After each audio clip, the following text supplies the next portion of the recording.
ನಮಸ್ಕಾರ ಎಲ್ಲರಿಗೂ ಚಕ್ರವರ್ತಿ ಯೂಟ್ಯೂಬ್ ಚಾನಲ್ಗೆ ಸ್ವಾಗತ ಮತ್ತು ಸುಸ್ವಾಗತ. ಸೌಜನ್ಯ ಪರ ಹೋರಾಟಗಾರರಿಗೆ ಚಕ್ರವರ್ತಿ ಮಾಡ್ತಕ್ಕಂಥ ನಮಸ್ಕಾರಗಳು.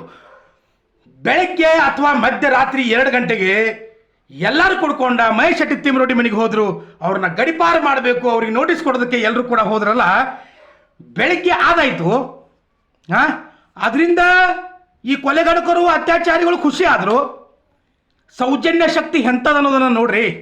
ಸೌಜನ್ಯ ಶಕ್ತಿ ಎಂಥದಂದ್ರೆ ಗಡಿಪಾರಿನ ಆದೇಶವನ್ನು ಕೊಟ್ಬಿಟ್ರು. ಸಾಯಂಕಾಲ ಅಂದ್ರೆ 74 ಅಸಹಜ ಸಾವುಗಳ ತನಿಖೆಯ ಕುರಿತಾಗಿ ಹೈಕೋರ್ಟ್ನಿಂದ ಒಂದು ಪ್ರಮುಖವಾಗಿರ್ತಕ್ಕಂಥ ಆದೇಶ ಹೊರಬಿತ್ತರಿ. ಈ ಆದೇಶ ಕೇವಲ ಸೌಜನ್ಯ ಹೋರಾಟಗಾರರ ಗೆಲುವಲ್ಲ, ಕೇವಲ ಮಹೇಶ್ ಶೆಟ್ಟಿ ತಿಮ್ಮರೊಡ್ಡಿಯ ಗೆಲುವಲ್ಲ, ಕೇವಲ ಮಟ್ಟಣ್ಣನವರ ಗೆಲುವಲ್ಲ, ಕೇವಲ ಕುಸುಮಾವತಿಯ ಗೆಲುವಲ್ಲ. ಇದು ಇಡೀ ಕರ್ನಾಟಕದ ಹೆಣ್ಣು ಮಕ್ಕಳ ಗೆಲುವು.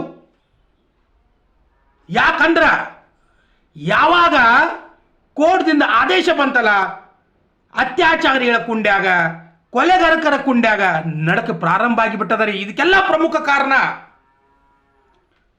ಬಾಲನ್ ಸರ್, ಹಿರಿಯ ವಕೀಲರಾಗಿರ್ತಕ್ಕಂಥ ಹಿರಿಯ ನ್ಯಾಯವಾದಿಯಾಗಿರ್ತಕ್ಕಂಥ ಬಾಲನ್ ಸರ್ ಅವರಿಗೊಂದು ದೊಡ್ಡ ಬಿಗ್ ಸಲ್ಯೂಟ್. ಯಾಕಂದ್ರೆ ಕುಸುಮಾವತಿಯವರು, ಸೌಜನ್ಯಳ ತಾಯಿಯಾಗಿರ್ತಕ್ಕಂಥ ಕುಸುಮಾವತಿಯವರು 74 ಅಸಹಜ ತಾವುಗಳ ಸರಿಯಾದ ತನಿಖೆ ಆಗಬೇಕಂತಂದ ಹೈಕೋರ್ಟ್ನ ಮೆಟ್ಟಿಲಿರ್ತಾರೆ.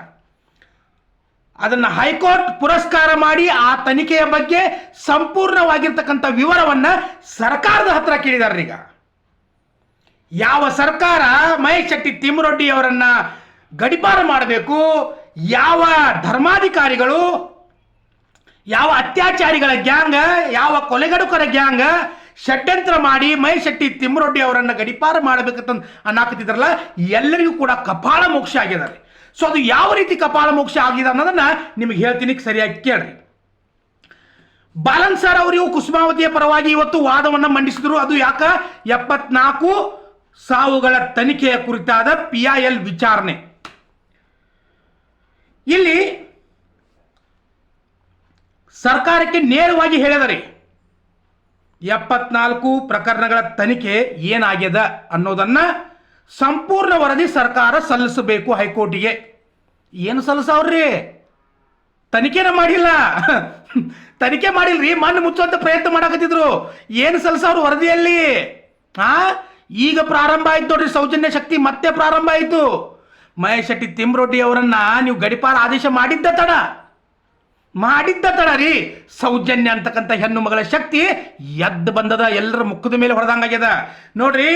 74 UDR ಕೇಸ್ಗಳನ್ನ ಪ್ರೊಸೀಜರ್ ಫಾಲೋ ಮಾಡಿಲ್ಲ ಸರಿಯಾಗಿ. ಬಾಲನ್ ಸರ್ ಅವರು ವಾದವನ್ನ ಮಂಡಿಸ್ತಾರ, ಸರಿಯಾದ ಪ್ರೊಸೀಜರ್ ಅನ್ನ ಫಾಲೋ ಮಾಡಿಲ್ಲ. ಅದ್ರ ಜೊತೆಗೆ ಪೋಸ್ಟ್ ಮಾರ್ಟಮ್ ಅನ್ನ ಸರಿಯಾಗಿ ಮಾಡಿಲ್ಲ, ಸರಿಯಾಗಿಲ್ಲ, ಪೋಸ್ಟ್ ಮಾರ್ಟಮೇ ಮಾಡಿಲ್ಲ. ಎರಡನೇದ್ದು, ಶರಾವತಿ ಲಾಡ್ಜಲ್ಲಿ ಏನು ಕೊಲೆ ಆಗಿದಾವಲ್ಲ, ಆ ಕೊಲೆಗಳನ್ನ ಅಸಹಜ ಸಾವು ಅಂತಂದ ಘೋಷಣೆ ಮಾಡಿ ಅವುಗಳನ್ನು ಸುಟ್ಟು ಹಾಕಿದಾರ. ಸುಟ್ಟು ಯಾಕೆ ಹಾಕಿರ್ ಗುರುತೇನ್ರಿ ಇವರು? ಅಂದ್ರೆ ಪ್ರೂಫ್ ಸಿಗಬಾರ್ದು. ಏನಾಗಬಾರ್ದು? ಪ್ರೂಫ್. ಮಣ್ಣು ಕೊಟ್ಟರೆ ಏನಾಗ್ತದೆ, ನೀವು 100 ವರ್ಷ ಬಿಟ್ಟು ತೆಗೆದ್ರು ಇರ್ತದ್ರ. ಇಲ್ಲಿ ಸುಟ್ರೆ ಏನು ಸಿಗೋದ್ರಿ? ಸುಡ್ತಾರ, ಎಲ್ಲ ಬೂದಿ ಆಗ್ತದ, ಹೊಳೆ ಹೋಗಿತಾರ. ಸೊ ಅದನ್ನ ಅಸಹಜ ಸಾವು ಅಂತಂದ ಘೋಷಣೆ. ವಾದರಿದು ಬಾಲನ್ ಸರ್ ಅವರ ವಾದ. ಮುಂದೆ ನೋಡ್ರಿ, ಪೊಲೀಸರ ಮನವಿಯ ಮೇರೆಗೆ, ಪೊಲೀಸರು ಮನವಿ ಮಾಡಿರಂತಾರೆ, ಗ್ರಾಮ ಪಂಚಾಯತ್ ಎಲ್ಲ UDR ಶವಗಳನ್ನ, ಅಂದ್ರೆ ಅಸಹಜ ಸಾವು ಆಗಿದಾವತ್ತಂದು ಏನು ಸತ್ತಿದ್ದಲ್ಲ ಹೆಣ್ಣುಗಳ, ಅವುಗಳನ್ನ ಸುಟ್ಟು ಹಾಕಿದಾರಂತಾರೆ ಪೊಲೀಸರ ಮನವಿಯ ಮೇರೆಗೆ. ಈ ಬಗ್ಗೆ ಮಾಹಿತಿ ಎಲ್ಲಿ ಸಿಗ್ತದ ಅಂದ್ರೆ ನಮಗ ಮಾಹಿತಿ ಹಕ್ಕಿನಲ್ಲಿ ದಾಖಲೆ ಇದೆ, ಪಂಚಾಯತಿ ಇಲ್ಲದ. ಮುಂದೆ ನೋಡ್ರಿ, ಕೊಲೆ ಕೇಸ್ ದಾಖಲಿಸದೆ UDR ದಾಖಲಿಸಿದ್ದಾರೆ.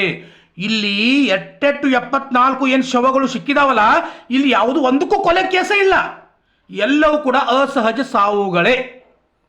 ಹಾಗಾದರೆ ಅಸಹಜ ಸಾವುಗಳದಾದ್ರೆ ಅದಕ್ಕೆ ಪ್ರೊಸೀಜರ್ ಮತ್ತೆ ಬೇರೆ ಬೇರೆ ಇರ್ತದಲ್ಲ.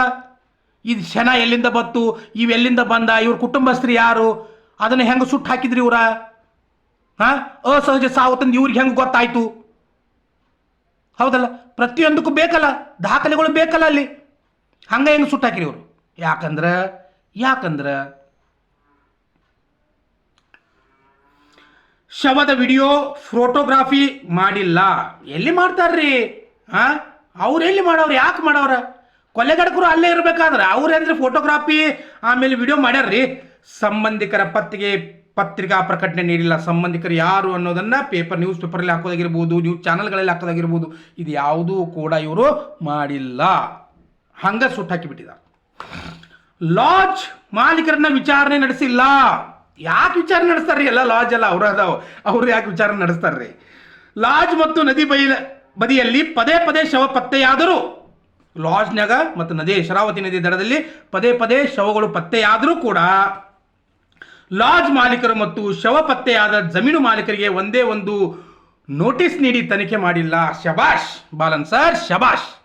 ನಿಮ್ಮಂಥವ್ರು ಇರೋದ್ರಿಂದನೇ ಇವತ್ತು ಎಷ್ಟೋ ಹೆಣ್ಣು ಮಕ್ಕಳಿಗೆ ನ್ಯಾಯ ಸಿಗ್ತಾ ಇದೆ. ಹೌದು, ಲಾಡ್ಜ್ನಲ್ಲಿ ಸಿಕ್ಕಿರ್ತಕ್ಕಂಥ ಶವಗಳು ಆ ಮಾಲೀಕರನ್ನು ತನಿಖೆ ಮಾಡಿಲ್ಲ. ಮತ್ತು ಅಲ್ಲಿ ಎಲ್ಲೆಲ್ಲಿ ನದಿ ದಂಡದಲ್ಲಿ ಹೊರದಾಗ ಬಿದ್ದುದಲ್ಲ, ಆ ಮಾಲೀಕರನ್ನ ಕರೆದ ಅವ್ರಿಗೊಂದು ನೋಟಿಸ್ ಕೊಟ್ಟ ಅವ್ರನ್ನ ತನಿಖೆ ಮಾಡಿಲ್ಲ. ಯಾವುದೂ ಮಾಡಿಲ್ರಿ. ಇನ್ನು ಒಟ್ಟ ಸುಟ್ಟು ಹಾಕಿಬಿಟ್ಟಾರ್ರಿ. ಲೈನ್ ಹಚ್ಚಿ 74 ಶವಗಳನ್ನ ಸುಟ್ಟು ಹಾಕಿ ಬಿಟ್ಟಿದ್ದಾರೆ. ತೆಗೀರಿ ಹೊರಗೆ, ಅವ್ರನ್ನ ತೆಗೀರಿ. ಇಂಥ ಎಲ್ಲ ನ್ಯಾಯಗಳನ್ನು ಮಾಡಿರ್ತಕ್ಕಂಥ ಮುಖ್ಯ ನ್ಯಾಯಮೂರ್ತಿಗಳು ಇದನ್ನ ಏನು ಹೇಳಿದಾರಪ್ಪ ಅಂದ್ರೆ, ಸರ್ಕಾರ ಆದಷ್ಟು ಬೇಗನೆ ಸರ್ಕಾರ 74 ಪ್ರಕರಣಗಳ ತನಿಖೆ ಏನಾಗ್ಯದ, ಹೆಂಗಾಗ್ಯದ, ಇದ್ರ ಸಂಪೂರ್ಣವಾದ ವರದಿಯನ್ನು ನೀವು ಸಲ್ಲಿಸಬೇಕು. ಏನಂತ ಸಲ್ಲಿಸ್ತಾರೆ ನೋಡೋಣಲ್ರಿ, ಇನ್ನು ಮುಂದೆ ನೋಡೋಣ. ಇನ್ನು ಪ್ರಾರಂಭ ಆಯ್ತು ನೋಡ್ರಿ. ಯಾಕಂದ್ರೆ 74 ಏನು ಅಸಹಜ ಸಾವು ಯಾವಲ್ರಿ, ಇವುಗಳನ್ನ ಸುಟ್ಟು ಹಾಕಿಬಿಟ್ಟಾರ. ನೋಡ್ರಿ, ಒಂದು ಕೂದಲು ನಂದು ಐತಪ್ಪ ಅಂದ್ರೆ ಅದು ಇತ್ತಂದ್ರೆ ಸುಮಾರು ವರ್ಷ ಸಿಗ್ತದೆ ರೀ ಅದು. ಅದ್ರ ಮೇಲೆ ತನಿಖೆ ಮಾಡ್ಬೋದು. ಹೌದು, ಮತ್ತು ಅದನ್ನು ಕೂದಲನ್ನ ಸುಟ್ಟು ಹಾಕಿರಪ್ಪ ಅಂದ್ರೆ ಏನು ಮಾಡೋರು ನೀವು? ಏನೂ ಮಾಡೋಕ್ಕೆ ಬರೋಂಗಿಲ್ಲ. ಸೊ ಇಂಥ ಒಂದು ಪರಿಸ್ಥಿತಿಯಲ್ಲಿ ಸೌಜನ್ಯಳ ಒಂದು ಶಕ್ತಿ ಹೊರಗಡೆ ಬಂದದ. ಮಹೇಶ್ ಶೆಟ್ಟಿ ತಿಮ್ಮರೊಡ್ಡಿಗೆ ಐತಿಹಾಸಿಕ ಗೆಲುವಾಗ್ಯದ. ಇದರ ಹಿಂದೆ ಮಟ್ಟಣ್ಣನವರ ಸಾಹೇಬರು ಬೆಂಗಳೂರಿನಲ್ಲಿ ಇದ್ದು ಬಾಲನ್ ಸರ್ ಅವರ ಜೊತೆಗೂಡಿ ಎಲ್ಲ ಸಂಪೂರ್ಣವಾದ ಮಾಹಿತಿಯನ್ನು ತಗೊಂಡು ಇವತ್ತು ಈ ಒಂದು ಸೌಜನ್ಯನ ಪ್ರಕರಣಕ್ಕೆ ಪುಷ್ಟಿಯನ್ನು ನೀಡಿದ್ದಾರೆ. ಅದ್ರ ಜೊತೆಗೆ 74 ಅಸಹಜ ಸಾವುಗಳು ಏನಾಗ್ಯಾವಲ್ಲ, ಅವುಗಳ ಆತ್ಮಕ್ಕೆ ಅವುಗಳ ಶಾಂತಿ ಕೊಡೋದಾಗಿರ್ಬೋದು, ಅವುಗಳಿಗೆ ನ್ಯಾಯವನ್ನು ಕೊಡಿಸೋದಾಗಿರ್ಬೋದು, ಅವರ ಕುಟುಂಬಕ್ಕೆ ನ್ಯಾಯವನ್ನು ಕೊಡಿಸೋದಾಗಿರ್ಬೋದು, ಇದನ್ನೆಲ್ಲರೂ ಕೂಡ ಮಾಡ್ತಾ ಇದ್ದಾರೆ. ಅದಕ್ಕಿಂತ ಮುಂಚೆ ಕುಸುಮಾವತಿ, ಸೌಜನ್ಯಳ ತಾಯಿಯಾಗಿರ್ತಕ್ಕಂಥ ಕುಸುಮಾವತಿ ಈ 74 ಅಸಹಜ ಸಾವುಗಳ ಪ್ರಕರಣವನ್ನು ತಗೊಂಡು ಮೆಟ್ಟಿಲನ್ನು ಏರಿದಾರಲ್ಲ, ಅವರಿಗೂ ಕೂಡ ತುಂಬ ಹೃದಯದ ಧನ್ಯವಾದಗಳು. ಇನ್ನು ಮುಂದೆ ಇದೆ ಅತ್ಯಾಚಾರಿಗಳಿಗೆ ಮಾರಿ ಹಬ್ಬ, ಇನ್ನು ಮುಂದಿದೆ ಕೊಲೆಗಡಕರಿಗೆ ಮಾರಿ ಹಬ್ಬ, ಇನ್ನು ಮುಂದಿದೆ ಸರ್ಕಾರಕ್ಕೆ ಮಾರಿ ಹಬ್ಬ. ಯಾಕಂದ್ರೆ ಸರ್ಕಾರ ಇರಲಿ, ಜನಸಾಮಾನ್ಯರಿರಲಿ, ಯಾವ ಧರ್ಮಾಧಿಕಾರಿ ಇರಲಿ, ಯಾರೇ ಇರಲಿ, ನ್ಯಾಯಾಂಗ ವ್ಯವಸ್ಥೆಯ ಮುಂದೆ ಶೂನ್ಯ ಅದಾರ. ಬೆಳಗ್ಗೆ ಮಹೇಶ್ ಶೆಟ್ಟಿ ತಿಮ್ಮರೊಡ್ಡಿ ಅವರಿಗೆ ಗಡಪಾಡಿ ಮಾಡಿರ್ತಂದ ಖುಷಿಯನ್ನು ಅನುಭವಿಸಿದ್ರಿ. ಅದು ಯುಗಾದಿ ಮುಂದಿರ್ತಾಗ ನಿಮಗೆ ಖುಷಿಯನ್ನು ಅನುಭವಿಸೋಕ್ಕೆ ಸೌಜನ್ಯ ಕೊಡೋದಿಲ್ಲ. ಯುಗಾದಿ ನಾಳೆ ಖುಷಿ ಹೆಂಗೆ ಅನುಭವಿಸ್ತೀರಿ ನೀವು? ಸಾಧ್ಯನೇ ಇಲ್ಲ. ಅದಕ್ಕಾಗಿ ಇವತ್ತು ಸೌಜನ್ಯ ಈ ಒಂದು 74 ಅಸಹಜ ಸಾವುಗಳ ಪ್ರಕರಣದ ದಾಖಲೆಯನ್ನು ಸರ್ಕಾರಕ್ಕೆ ಕೇಳಿದಾಳೆ. ಅದನ್ನು ಯಾವ ರೀತಿ ಕೊಡ್ತಾರೆ ಅನ್ನೋದನ್ನು ನೋಡೋಣ. ಮತ್ತೆ ಗೆಲುವು ಸೌಜನ್ಯ ಹೋರಾಟಗಾರರಿಗೆ. ನಮಸ್ಕಾರ ಎಲ್ಲರಿಗೂ. ಜೈ ಹಿಂದ್, ಜೈ ಕರ್ನಾಟಕ.